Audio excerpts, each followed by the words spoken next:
un système d'équation, une situation, il est nécessaire de d'abord identifier clairement les variables qu'on va utiliser. Ici, il faut être précis et vraiment très bien détailler le choix qu'on fait. Ensuite, on va aller traduire notre situation à l'aide d'un système de deux équations à deux inconnus. Il est important que nos deux équations soient des équations qu'on écrit adéquatement et ensuite on va résoudre en utilisant la méthode qu'on jugera la plus appropriée. Dans la capsule suivante, par contre, je ne vais pas m'occuper de la partie résolution. Pour ça, vous irez voir les 3 capsules qui s'appellent « Résoudre des systèmes d'équations ». Allons-y avec d'abord la partie « Identifier nos variables ». Donc, avec le premier exemple que vous avez ici, on vous décrit la situation suivante. Marie-Lou achète 3 chandails et 2 pantalons pour 125 $ dans un magasin. Et dans le même magasin, Sarah achète 4 chandails et 3 pantalons semblables à ceux de Marie-Lou, mais pour 180 $. Quel est le prix d'un chandail et d'un pantalon, sachant que tous les chandails sont au même prix et tous les pantalons sont également au même prix?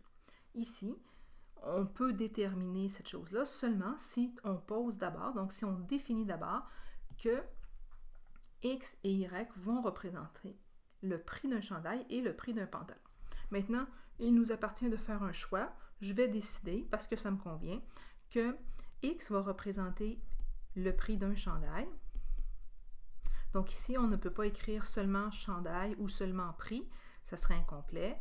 Donc vous vous assurez de bien détailler tout ça. Et Y va représenter ici le prix d'un pantalon. Et avec ce choix de variable-là fait, je vais aller traduire mes équations. Permettez-moi d'aller surligner d'abord dans la première phrase les éléments que je vais aller utiliser. Je sais que pour Marie-Lou, 3 chandails et 2 pantalons, ça coûte 125 $. Et je sais que pour Sarah, quand elle achète 4 chandails et 3 pantalons, elle, ça va lui coûter 180 $. Donc, si j'utilise ces informations-là pour traduire mes équations, j'aurai pour Marie-Lou, donc 3 chandails, 2 pantalons pour 125 $. Donc, je sais que mon équation arrive à un total de 125. Et pour arriver à un total de 125, il faut qu'à la caisse, les 3 chandails, on fasse 3 fois X et les pantalons 2 fois Y pour obtenir le prix. Alors que pour Sarah, c'est 4 chandails, 4X plus 3 pantalons. Le total de ça a donné 180 $.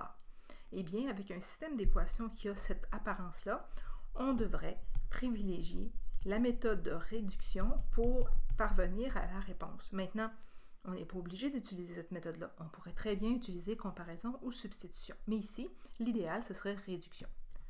Si je poursuis avec l'exemple 2, nous avons une situation où on vous décrit le périmètre d'un terrain rectangulaire qui est de 248 mètres et la longueur du terrain est égale au triple de sa largeur. Quand, de façon générale, on me décrit une situation qui implique une forme géométrique, moi, j'ai plutôt tendance à la dessiner.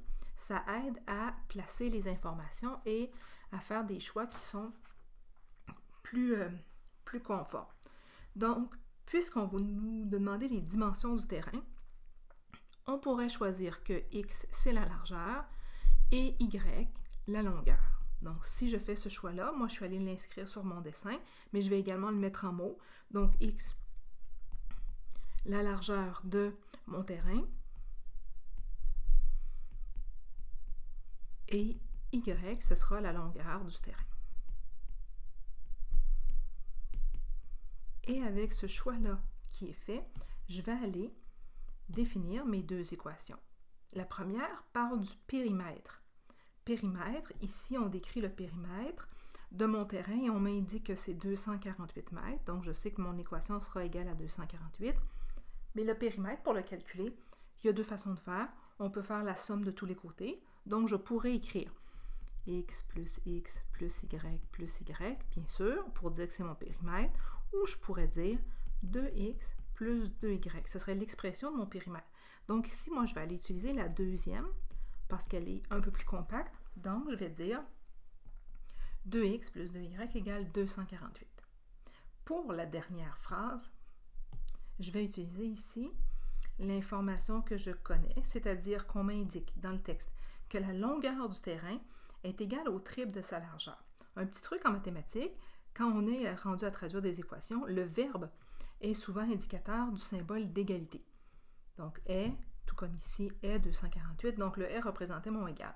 La longueur du terrain, dans ma définition de variable, la longueur du terrain, c'était mon y, ça. Donc, la longueur du terrain est égale au triple de ma largeur. Donc, le triple, c'est quand on fait 3 fois la largeur, donc 3x. Ici, avec ce système d'équations-là, moi, j'aurais plutôt tendance à utiliser la méthode de substitution puisque dans la deuxième équation, le y est déjà isolé. Ça faciliterait les choses pour faire cette méthode-là. Troisième exemple. J'ai des plateaux de balance. Le plateau de la balance A contient 2 bouteilles et 5 verres, tandis que celui de la balance B contient 3 bouteilles et 3 verres. Quelle est la masse d'un verre si la balance A indique une masse totale de 440 grammes et pour la balance B, la masse totale est de 534 grammes. Donc, puisque toutes mes bouteilles sont identiques et tous mes verres sont identiques, je pourrais faire le choix suivant, que X représente la masse d'une bouteille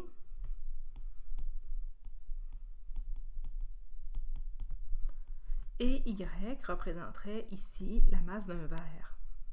En faisant ce choix-là, et en relisant bien mes phrases, je vois que le plateau A contient 2 bouteilles et 5 verres et que le plateau A indique une masse totale de 440 grammes. Donc, si je place ces informations-là ensemble, j'aurai donc une masse totale de 440 grammes, quand sur le plateau A, j'ai 2 bouteilles, donc 2x et 5 verres, 5y. Pour l'autre plateau que nous avons, donc le plateau B contient 3 bouteilles et 3 verres pour une masse totale de 534 grammes. Donc, si j'utilise ces informations-là, je vais donc avoir ici, sur le plateau B, une masse totale de 534 grammes quand on voit 3 bouteilles et 3 verres. Eh bien, encore une fois, avec ce système d'équations-là, ici, j'utiliserai la méthode de réduction puisque je vois que mes deux équations ont les x et les y du côté gauche et à droite, j'ai mes termes constants. C'est comme ça qu'on peut traduire, entre autres, des systèmes d'équations.